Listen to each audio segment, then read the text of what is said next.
Well, the EU election happened, and it seems to have been a win for what the mainstream media are lamenting as being the far right. Now, anytime far right is used in this segment, it just means patriotic populists who don't want to see their country swamped with unlimited hordes of third world dependents. Normal. Yes. It means normal. Yes. That's what it means. Yes. It's just a normal opinion.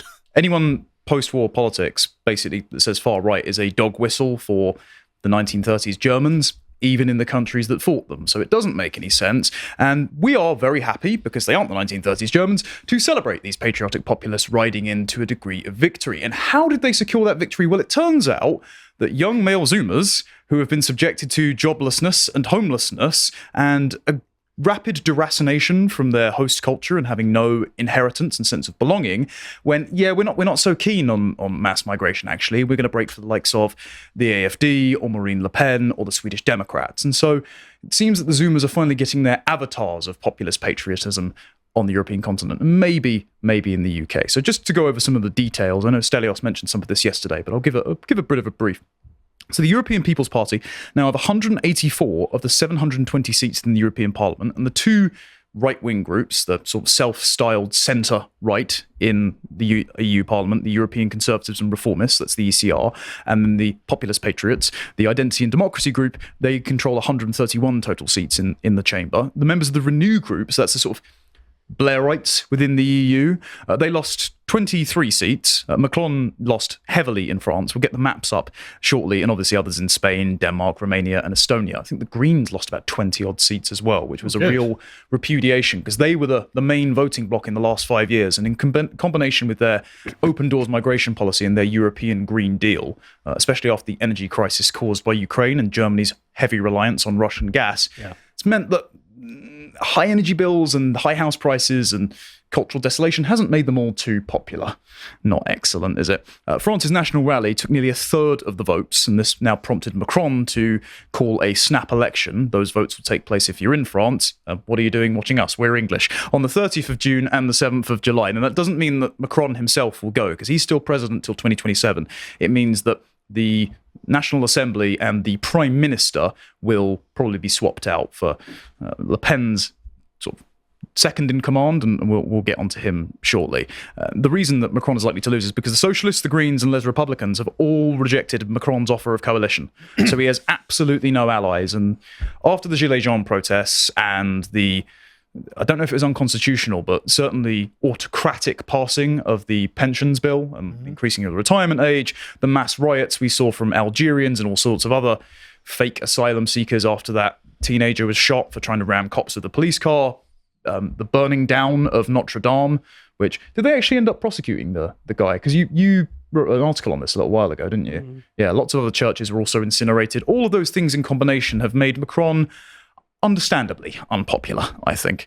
Le Pen responded to the snap election announcement. She said, "We're ready to put the country back on its feet. We're ready to defend the interests of the French people. We're ready to put an end to mass immigration," which helps explain why she's so popular. Also, Giorgia Meloni, who herself has been a massive disappointment. Her Brothers of Italy party got more than a quarter of the vote. And then, obviously, in Belgium, as was mentioned yesterday, Prime Minister Alexander De Croo, who shockingly, if I remember correctly, stood up for NatCon when Brussels local police cracked down on it. So even he saw sense at that point. But that didn't spare him from a massive electoral wipeout, because his Flemish Liberals and Democrats party, that's Open VLD, fell from 17.85 in 2019 to less than 7% of the vote.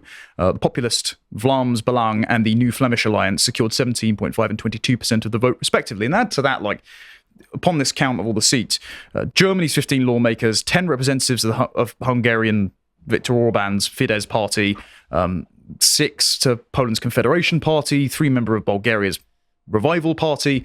You've just got loads of populist right-wing victories stacking on top of each other. And that means that Ursula von der Leyen's seat, because last time she was voted in, she was only voted in with a majority of 1 as the only candidate who run, is looking pretty in question for the first time. And that's good for everyone. Yeah, it's interesting. I tweeted AC Grayling about this yesterday. Do we still want to join the EU if it's going really far right? He didn't respond. Well, this was Harrison's position on the podcast a couple of times ago, where he said, ironically, we would be doing better. Even though we all agree with the principles of British constitutional sovereignty, those powers then handed over to Boris Johnson, Michael Gove, David Cameron, ironically, and we got limitless numbers of MENAPT migrants, whereas now they're getting their populist patriots, and they might actually deal with the migration problem. Sorry, Connor, your jacket collar is Your jacket collars. Thank you for the Lotus wardrobe department for fixing that. Cheers, Mum. Voice of God in my ear. But no, it wasn't inevitable that we got betrayed after Brexit. For some reason, they just decided to do it. Be funny to quiz someone who's sort of a staunch, sort of implacable pro-EU person, someone like Sir John Major. Femi. Yeah, someone like that saying, so do you still want, it's an interesting question. Would you still want to be part of the EU if the EU was full-blown sort of AFD or harder, even more harder right than that? Would you AFD, still want to be control. ruled by that? I'll do my annual chat with Steve Bray at Conservative Party conference and say, well, how do you think the EU's going at the moment, Steve? Yeah. You still particularly pro? I think it's nice to see, though, just in general, because there's this idea, the doomers and the pessimists always say, I see people say, like, there's never been such a thing as democracy. You can't vote your way out of this. Vote harder, lol. It's always been a sham. It's like, no, it hasn't, and it isn't necessarily. No, we're in a bad place, and it's been heavily manipulated against us for decades. But it is possible to vote your way out of this. It is. That's the only option we've got anyway. It's that both of those things are true. I don't think it's necessarily possible to vote your way out of it entirely, because of course you need mass clear outs and people with the gumption and will to do so. I mean, for Georgia Maloney, for example, massive disappointment and has betrayed her mandate. Same with Boris. They can just lie to get in. But also, what other choice do we have right now? Paramilitaries, but let's not go there. Well, no. That's not a choice for legal reasons. That's not a choice. No, I wasn't condoning. I'm just saying. But yeah, not it all have to end up like Maloney. Like, who's the guy in? Is it El Salvador? Bukele. Yeah, Bukele. Yeah, you could get the real deal. You could get a Viktor Orban. But that's the thing. It is possible. It is possible. Yeah. It is possible. We just have to have someone who's not a part of the Uniparty, and that is a difficult thing to find. But it's possible, and I think we're heading in the right direction generally. Yes. So contrary to anything Peter look Hitchens at says. the Bukele. Yeah, right. Yeah. Look at the Bukele guy or Viktor Orban or it's difficult to gatekeep to make sure you don't get a Maloney, but I mean that will probably be the whole struggle for the next 20 years or whatever, I would think, in Britain, or not just Britain, all over the world. Yeah. That our politics, the Overton window shifts to the right or the centre right, and then there's an endless battle to defeat the fake containment types. I mean, one great thing about the EU going right wing is that so much of our elite class just take their marching orders from whatever's happening on the continent. They look over and go, oh, look, they're so much more enlightened than us. Look what they're doing. Okay, well, now what are they doing? How much more enlightened are they now? Oh, very. Okay, well, let's follow that lead if we have to. Anyway. Yeah, well, we know that this is a good thing for us because we can see who's crying about it. So Dawn Butler, notorious... I think it's fair to say she's a liar at this point because she did say that she got a written letter of endorsement from Obama, and that turned out to be untrue. And then she said she was profiled by the police for driving while black, but she also wasn't driving. Yeah. So she just keeps making things up, it turns out. Calling a politician a liar isn't really a very substantive charge. Okay, race grifter, fine. So she said, we were all warned about the rise of the far right and incels in all capitals. Incels? Did you not know the incel party has swept to fame in Bulgaria? What is she talking about? Well, to be fair... What? We'll get onto that in a moment. Okay. The attack on woke feeds into this dangerous rhetoric. Bear in mind, Nigel Farage has just had more things thrown at him on the campaign trail today. So, as you rightly pointed out, they're happy to engage in stochastic terrorism. But us saying, oh, we might not want gay race communism, thank you very much, is akin to a death threat somehow. The surge in support for the far right across Europe is a warning for us all. Farage and reform, some Tories should be nowhere near power. Yeah, you know what? If Dawn Butler's saying that, I agree with her. This is a warning to you. I think she should be nowhere near Twitter, given it's not like she has a character limit because she's an official account, and yet somehow still manages to bastardize the grammar. But there you go. The thing is, if she wasn't saying things like that, I'd be like, okay, we're going in the wrong direction, guys. If Dawn Butler was like, oh, I'm not really that bothered, actually, it's okay. Things are going all right, actually. It's not a big deal. I'd be like, okay, guys, we need to do something seriously different to what we're doing. If she's not saying this, we're not winning. If you don't have a Hope Not Hate hit piece at this point, you're not on side quite. So let's look at what happened in Germany. Let's see if her claim has any legs. Basically, the Zoomers delivered the AfD a victory because they've been seeing... German incels rise up. Well... actually. Hey, look, I'm on side with the German incels. Yeah. Vote for us and we're going to get you wives. Well, so that's my party pledge. it's actually the party pledge of Maximilian Krah. I'm not joking. Look, Right. I'm just saying it's a vote winner. So he said 1 in 3 young men in Germany has never had a girlfriend. Yep. Are you one of them? Vote for us. Don't watch porn. Don't vote green. Go outside into the fresh air. Be confident. And above all, don't believe you need to be nice and soft. Real men stand on the far right. Real men are patriots. That's the way to find a girlfriend. This is my guy. And this is why they got 16.5% of the vote overall. I didn't get a wife because I'm nice.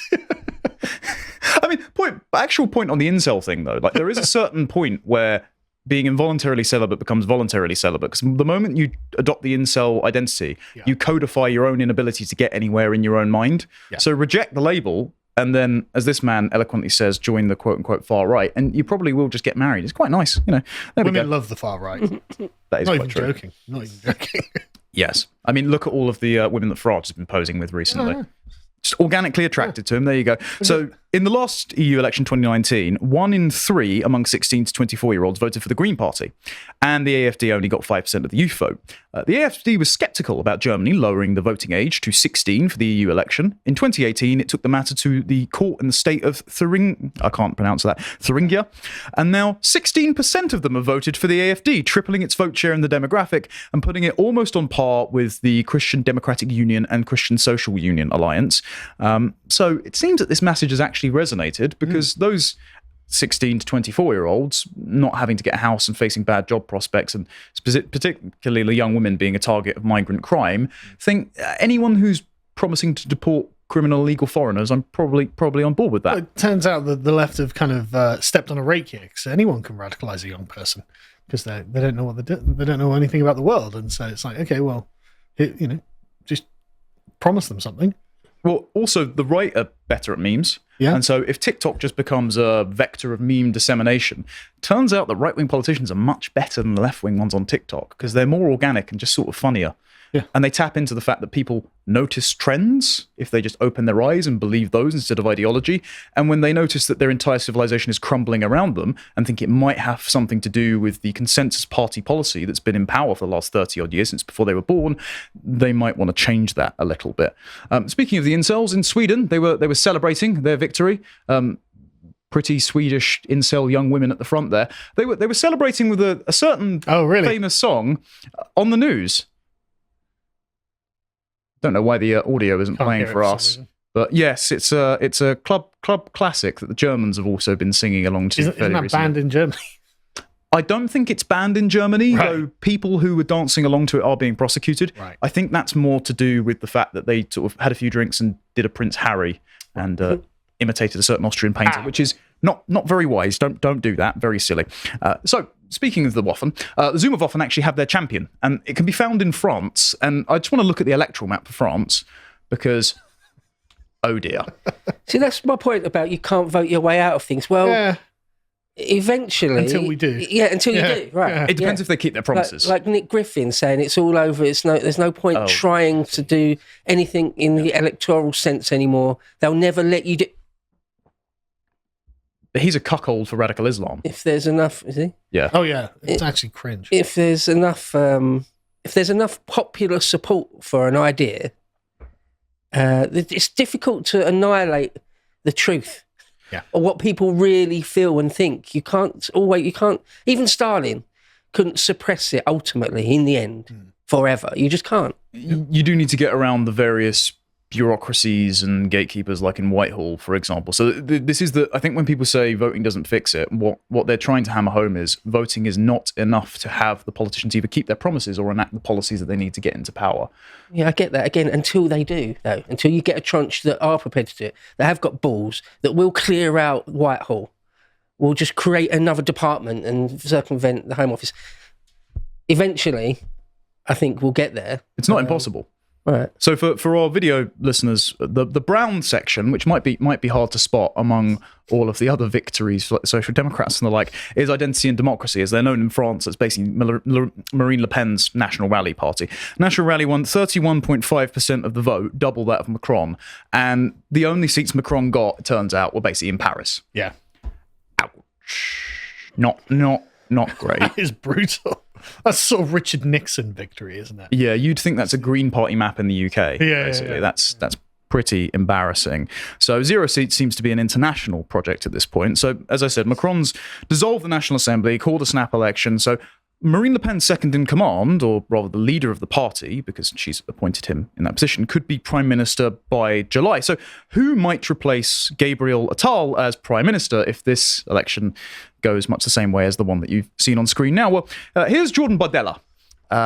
He's a very interesting chap because he seems to be an avatar of the sort of radicalized Zoomer, and he's good fun. So he was born to an Italian family in Seine-Saint-Denis, very much surrounded by the sort of enriching diversity that every city has been brought up on. He's also the product of a broken home because his mum and his dad split up when he was 1. So the sort of boomer lib attitudes around relationships and anti-family policies have affected him deeply. So he's got a background in this stuff. He's 28 at the moment. He joined the party when he was 16, became vice president in 2019, aged 23, and has been president of the National Rally since 2022. So he's the second youngest MEP in EU history. He also didn't spend much time at university. He went to the Sorbonne to study geography, I believe, but he just dropped out because he kept arguing with left-wing intellectuals and thought it wasn't worth his time. And any time he's in a debate with one of Macron's sort of technocrats, he's much sharper than them. So his policies include French first, prioritising for jobs, welfare and housing, which would be great. I would say French only specifically for social housing and things like that. Yes. Over in the UK, reminder, 72% of Somalis in this country are on social housing. I'm so glad I have to pay for those. He's a bit softer on Russia, as are the whole party, because I believe there's some Russians that have financed Marine Le Pen's campaign. Right. Again, Ukraine's horribly corrupt, Russia's horribly corrupt. I'm not going to lambast either of them. And if someone's going to try and negotiate from within the EU for a peace deal at this point, it's probably better than a ground war with NATO. So there you go. Of course, reducing immigration, opposing Islam, but from a sort of Republican secular perspective. French is a very cringe liberal perspective, but okay, fair enough. A French perspective. Yeah. The only other perspective they've got is the sort of Jewish Catholic alliance from Eric Zemmour's Reconquest Party, but they aren't very prominent in the polls. One criticism I do have of Bardella is that he has dismissed all of Zemmour's voters as irrelevant, and I don't think that's true in the slightest. I think Zemmour's got about 8% of the vote, if I remember correctly. Not insignificant. Yeah, quite. And also, these are all people that are your allies and could well be won over to your side. The only thing that's different between Zemmour and Le Pen is sort of protectionist policy as well, because these guys are... Oh, they're not Thatcherites on the markets, are they? No, they're the complete opposite. Oh, okay. They're very state subsidy redistribution, repatriating manufacturing, welfare spending, whereas Zemmour is very Thatcherite. Right. Very much so. Zemmour said he wants to win over the anywhere people. Therefore, he thinks Thatcherism plus anti-Islam will be victorious. Doesn't seem that's the case in France as of yet. And they're also quite pro-Israel, and the reason is France's Jewish population, they've always had a very large Jewish population the last few hundred years. It's gone down from, I believe, 700,000 to 400,000 in the last 10 years or so because of the mass influx of Muslim immigration. It turns out... Correlates with the Algerians coming in, doesn't it? Yeah, the massive rise in attacks on Holocaust survivors and Jewish neighborhoods being firebombed. Turns out it might have something to do with the diversity. But the most important point is not his policies. But if I scroll down in here, it's because he has the TikTok ground game. I mean, you've essentially got loads of videos and selfies of him posing with relatively attractive young French women who like the look of him. Mm-hmm. And so he's garnered about 1.5 million followers on TikTok.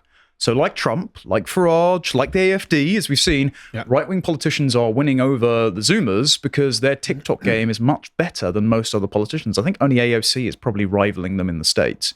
And even then, it's a lot of astroturfing and very insincere.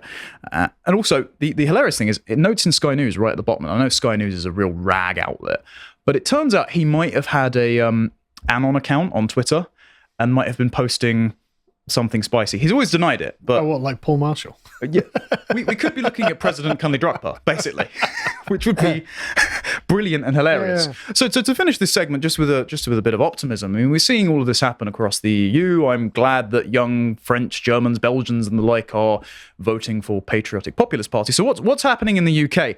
Well, I did this segment earlier last week, and it seems to have been clips of it edited into pro-Farage, dark Brexit meme compilations, which I'm always happy to see. And I did predict that you're going to see a sort of polling bump for young people among Reform now that Farage has stepped into the race. You know what was interesting? When I was doing the MEP campaign in 2019, there was a poll that we got that had it broken down by age, and UKIP was polling at 17% for 18 to 24-year-olds. And Callum just looked over me and goes, look, we've done our job. And it's like, great point, actually. Well, turns out something similar is happening here. Oh, really? Among 18 to 24-year-olds, Reform are the second most popular party. Oh, yeah. Now, of course, That's still quite a distance. there is still quite a distance. But for an insurgent populist right-wing party, particularly among a very ethnically diverse and ideologized generation, 10% out ahead of all of the other parties with much more name recognition is pretty significant. And they're also out ahead with 45 to 54 and 55 to 64. It's only the boomer bribing bracket at 65 plus where Labour and Conservatives are remotely close. But even then, 19% of them are breaking for Reform. But the really important one is that 10% block there, because it only took about 16 odd percent of the vote share for the AFD to really upset the balance. And that was mainly driven by young people. And I think as Farage's meme ground game gets off, you're going to see more people to do so. And also Farage was addressing the fact that polling averages are skewed because a lot of the time they won't put Reform in, they'll put it under the other category. And they won't do a cross sampling of everywhere. Like if you do Scotland and London, Reform are well behind. But if you do every other constituency in the country, they're ahead of the Conservatives. Right. So I think we're going to see more seats than expected for Reform, like in the European elections, not to the same scale, because young people are really sick of mass immigration. It's going to be a fun one. I hope you appreciated that segment from the podcast of the Lotus Eaters. And if you want to see more of what we're doing, what you want to do is pre-order this lovely magazine, Islander. It's on our merch store, which you can find on our website. Make sure to get it because it's a limited run thing. And if you want to see what else we're up to, you can follow us on Twitter where we share everything else. Thank you very much for watching and goodbye.